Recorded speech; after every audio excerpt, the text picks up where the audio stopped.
ಅದು ನಾವು ಕೇಳ್ತಾ ಇದ್ದೀವಿ.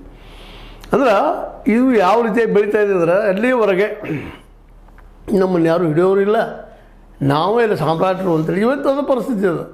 ಇವತ್ತಿಗೂ SIT ಯಾರ ಮೇಲೆ ದೂರು ಕೊಟ್ಟಿದ್ರು, ಇವತ್ತು ಒಬ್ಬರನ್ನು ಕರೆಸಿ ಎನ್ಕ್ವೈರಿ ಮಾಡಿಲ್ಲ. ಇದು ದೊಡ್ಡ ಪ್ರಶ್ನೆ ಇಲ್ಲಿ. ಈ ಎಲ್ಲ ಮಹಿಳೆಯರ ಮುಂದೆ ಈ ಅನ್ಯಾಯಕ್ಕೊಳಗಾದಂಥ ಕುಟುಂಬದವ್ರಿಗೆ ಅವ್ರನ್ನ ಯಾಕೆ ನೀವು ಕರೆಸಿ ಮಾತನಾಡಿಲ್ಲ, ಯಾಕೆ ಪ್ರಶ್ನೆ ಮಾಡಿಲ್ಲ, ಏನಾಯಿತು ಅಂತ ಯಾರ ತಲೆ ಯಾಕೆ ಕೇಳಿಲ್ಲ. ಮತ್ತು ನೀವು ಇರೋದು ಒಂದು ಸಣ್ಣ ಹಳ್ಳಿ, ಆ ಹಳ್ಳಿಯಲ್ಲೇ ರೆಗ್ಯುಲರಾಗಿ ಇರುತ್ತಿರುವಂಥವ್ರು ಯಾರು ಅಂತಲ್ಲಿ ಆಗುತ್ತಿರುವಂಥ ಪ್ರತಿಯೊಂದು ಘಟನೆ ಈ ಧರ್ಮಾಧಿಕಾರಿಗಳಿಗೆ ತಿಳಿದ ಇರುತ್ತಾ ಅನ್ನುವಂಥ ಪ್ರಶ್ನೆಗಳು ಇವತ್ತಿದ್ದಾವೆ. ಇದರಿಂದ ಅವ್ರ ಕುಟುಂಬದವ್ರು ಇದ್ದಾರೆ ಅನ್ನೋಂಥ ಆರೋಪಗಳು ಕೇಳಿ ಬರ್ತಾ ಇದ್ದಾವೆ. ಹೀಗಾಗಿ ಯಾಕೆ ತನಿಖೆ ಮಾಡ್ತಾ ಇಲ್ಲ?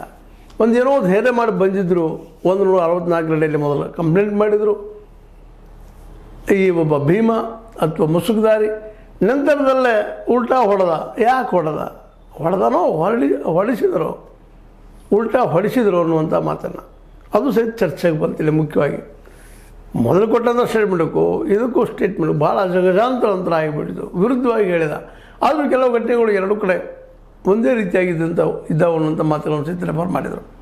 ಇವರೆಲ್ಲರೂ ಇಲ್ಲಿ ಬೆಳ್ತಂಗಡಿಯಲ್ಲಿ ನೇರಾನೇರವಾಗಿ ವಿಶೇಷವಾಗಿ ಧರ್ಮಸ್ಥಳ ಧರ್ಮಾಧಿಕಾರಿಗಳ ಮೇಲೆ ಅಟ್ಯಾಕ್ ಮಾಡಿದಂಥದ್ದು, ದಾಳಿ ಮಾಡಿದಂಥದ್ದು, ಕೊಂದವರು ಯಾರು ಹೇಳಿ ಅಂತ ಹೇಳಿದಂಥದ್ದು, ಅದ್ರ ಜೊತೆ ಸರ್ಕಾರವನ್ನು ಪ್ರಶ್ನೆ ಮಾಡ್ತಾ ಇದ್ದಾರೆ.